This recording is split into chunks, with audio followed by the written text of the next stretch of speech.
Avant de commencer ce tuto, n'hésitez pas à vous abonner, à liker et à commenter, mais aussi à activer la cloche pour recevoir une notification dès la sortie des prochaines vidéos.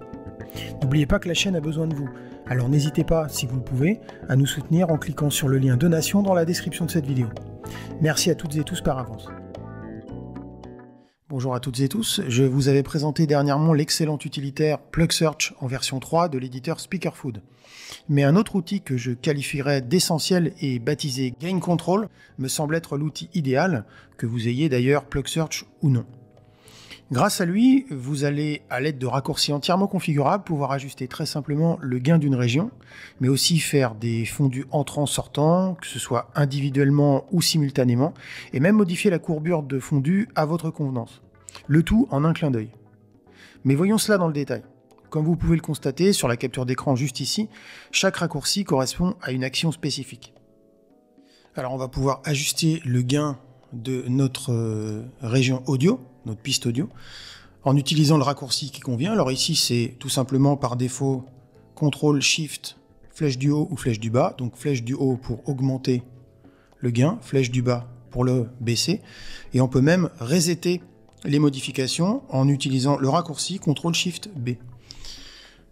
Petite chose intéressante, on peut aussi modifier les paliers d'augmentation du gain en fonction de ce que l'on souhaitera. Ici, par défaut, on a des paliers de 3 dB. On voit d'ailleurs que si j'utilise le raccourci Option Shift flèche du haut, eh bien, on voit que mon gain monte par palier de 3 dB et descendra aussi par palier de 3 dB. On peut évidemment tout à fait resetter le tout, hop, en utilisant le raccourci Shift CTRL B.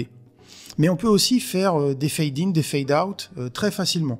Alors on va utiliser ici le raccourci CTRL SHIFT et la flèche de droite pour faire mon fade entrant. On voit d'ailleurs ici qu'il est possible également de resetter le paramètre, tout simplement en utilisant le raccourci CTRL Option B. On peut faire un fade sortant, très simplement aussi, en utilisant le raccourci CTRL Option la flèche de gauche, flèche de droite si je veux le modifier. Pareil, ici, je peux resetter les modifications et on peut aussi faire un fade in, fade out ensemble, ce qui sera là aussi très très pratique. Donc, on va le faire comme ceci par exemple, en utilisant le raccourci CTRL ALT, la flèche du haut pour augmenter mon fade, la flèche du bas pour le réduire. Et bien évidemment, on pourra modifier, parce que ici on voit que mon fade augmente par palier de 50, mais on pourra également modifier ce palier dans les préférences de l'utilitaire Gain Control. Dernière petite chose, on pourra aussi modifier la courbure de notre fade entrant et sortant en utilisant le raccourci CTRL pomme, flèche du bas ou flèche du haut,